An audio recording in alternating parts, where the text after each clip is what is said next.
at it.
It indicates that this is a pool draft hydrant system exclusive to the use of the Los Angeles County Fire Department or any other jurisdictional department coming in to help us during a wildland fire.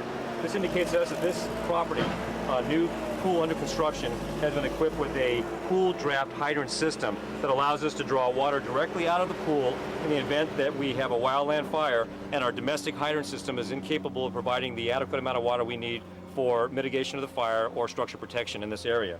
This one is exactly how it would be expected in the fire code. It's the proper size hydrant with the proper size piping. It has a proper signage on it indicating that this is that type of hydrant with the gallonage available to us. And it is pre-plumbed into a pool here on the property that allows for us to draw that water out to put into our fire engine to fight fire with. This is what we call a wharf style hydrant. So just by the size of the hydrant, you can see that it has a limitation on its maximum fire flow. Two things there. There's a minimum number of gallons per minute you're supposed to be able to get out of a domestic hydrant in an area like this for residential firefighting. The problems that we have in these areas during wildland fires is the domestic water supply is drawn down very quickly by the residents putting water onto their roofs or their yards or other things around their property to try to help prevent the fire from burning their property. In reality, most of that water is being wasted. So as the tanks are being drawn down, when we come in to do our job, we don't have an available source of water. Additionally, during high winds and fire activity, power lines are knocked down, blown down, or burned down. When they burn down, the pumps can't activate to refill the tanks. Refill takes a long time anyways. It takes hours. So when the tanks draw down and the pumps are out of service, we don't have any water coming out of these domestic hydrants. So we depend on other auxiliary sources of water, one being a pool draft system, a swimming pool on the property we can go onto and use an eductor to remove water from, or a standalone tank, 5,000 gallons capacity or greater, that's hooked into a hydrant that we can draw water out of to refill the engine or actually use for a direct fire attack on a structure fire. This was as a result of the disastrous 1993 Kinaloa, Altadena, and Malibu fires. Sometime after that, there was a determination made that they need to look at providing auxiliary water sources. After August 13, 1995, the Los Angeles County Fire Department, along with the Board of Supervisors, adopted a change in the fire code regulations relative to existing swimming pools and new construction swimming pools in residential areas. So from 1995 on, August of 95 on, any new pool constructed in high fire zone areas are required to have this draft hydrant system in place. Every other pool or spa that's 5,000 gallons or greater that's existing, they're required to have signage at the address side of the house indicating that there is a water source available there. They're not required to retrofit this system in, they're just required to advise us through signage that on that property there's either a spa or a pool that has 5,000 gallons or greater of an auxiliary water source available for us to draw water out of in the event of a wildfire. Well, if you look at this, if you break it down cost analysis wise, it's a small amount of money to pay up front from an insurance standpoint to insure against the possible loss of your home. We all know that all homes are insured for their loss.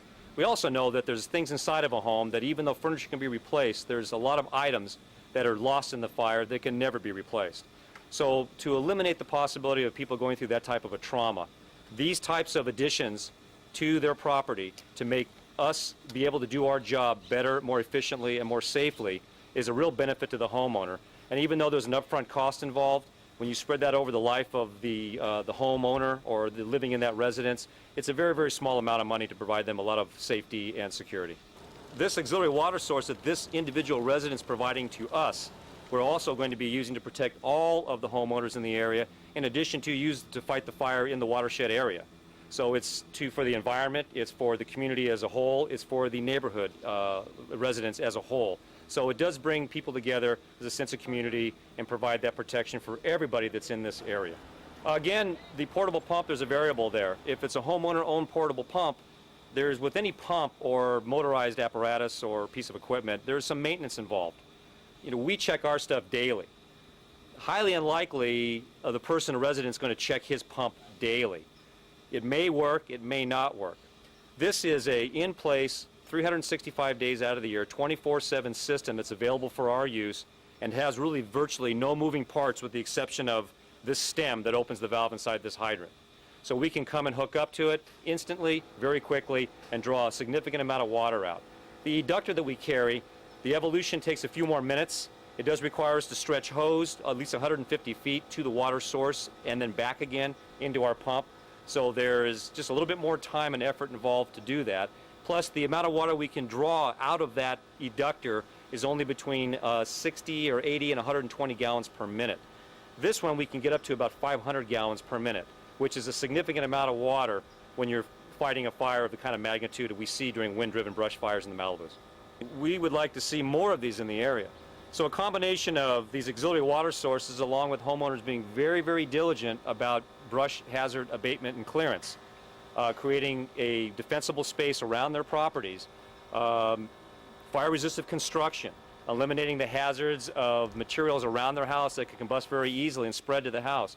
All those things coupled with an awareness and the cooperation of the fire department, it makes our job very, very easy to save lives and protect the property during these wind-driven fires that historically happen about every 10 years and will always happen as long as there is brush on the ground. Well, I would applaud and honor any homeowner that wants to put himself at great risk to protect what's his.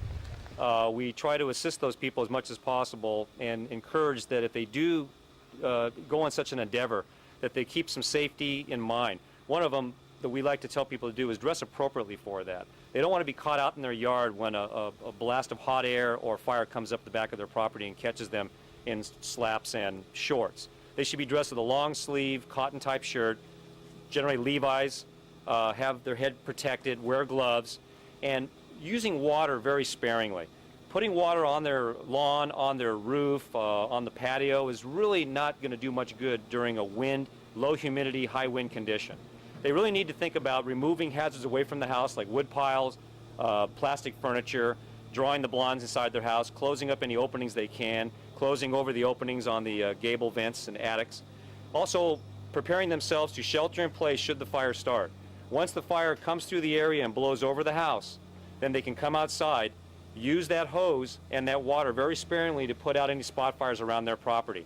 By doing that and compound that by 50, 100, or 1,000 residents, that leaves us more water in the tanks domestically available to us in the hydrant system for us to come in and do some very real active firefighting for those folks. If everybody just wastes water like that, we're going to run out of water very quickly. We won't have water, and even worse than that, the person that stayed and sheltered in place is not going to have any water to put out the spot fires in his house now that the fires actually come through.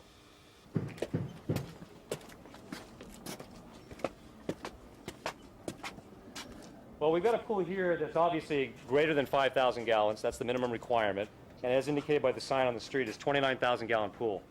This gentleman here has doubled the ability or capacity for us to be able to draw water from his system. Next to the hydrant out there is another hydrant just like the one next to it. And as you can see here, he has 2 drains in place and 2 pipes leading out of the pool. The minimum requirement has been met here and doubled. That is, it has to be a 6-inch opening in the bottom of the pool, completely separate from the plumbing of the pool itself. It has to have a grate over to protect any debris from entering the system. The pipe has to be a minimum of 4 inches, Schedule 40 pipe. Can be plastic any place that it's buried and not exposed to sunlight. And then when it exits at the street, it has to come up to a regular hydrant. A bury of a minimum of 24 inches, or if it's subject to vehicular travel, it has to be 36 inches below grade, where vehicles might be parked on top of it. Here he's met the requirement 2 times over, so in this scenario we'd be able to draw a lot of water. We'd be able to put a clapper device onto our engine and actually put 2 hose lines onto it and draw twice as amount of water out of it.